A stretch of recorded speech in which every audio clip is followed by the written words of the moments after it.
Magandang araw mga day. Another day, another wala na namang magawa sa buhay.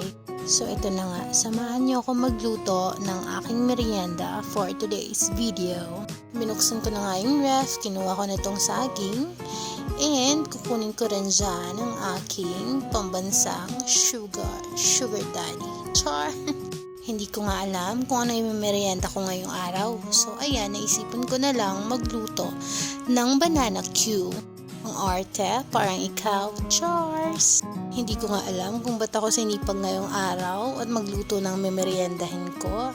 Ayun nga, yung saging ko, hindi naman lahat yan is hinog.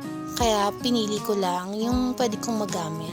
And gustong gusto ko kasi na ganyan lang yung pagkahinog ng aking saging. Mas masarap kasi yan kesa sa hinog na hinog. Hindi ko nga din alam mga day kung bakit ganito yung saging na napili ko. Tignan nyo naman, ang ganda niya sa labas, pero pag bukas mo sa loob, ang pangit. Parang yung Frenny ko. Charles! Kaya ayan, tinatanggal ko na lang yung mga itim-itim para naman mapakinabangan. Ako lang naman kakain, kaya for the go na to mga design. Anyways, 4 nga lang luluto ko dyan kasi hindi ko naman mauubos lahat ng to, lalo na't ako nga lang mag-isa. Kaya let's go na, magluto na tayo. For today's video, ayan, maglalagay na nga tayo ng mantika dyan, dazay.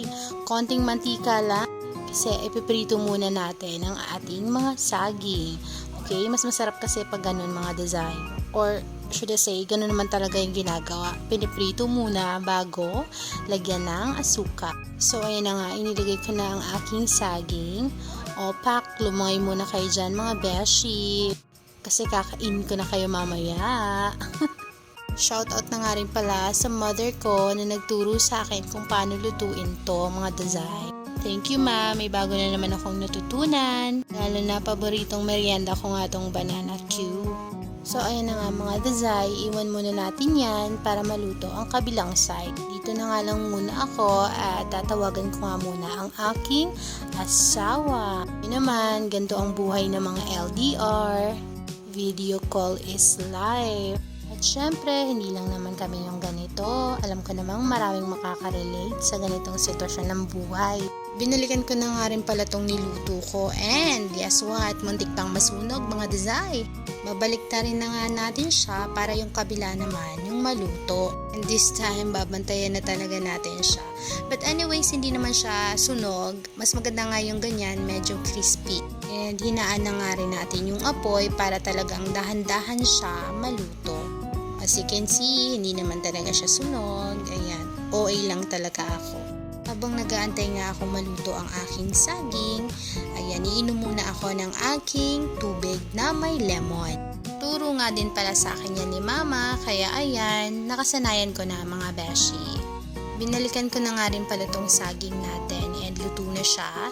So ayan, hahanguin na natin siya for today's video mga sisi para makapag-proceed na tayo sa ating next na gagawin.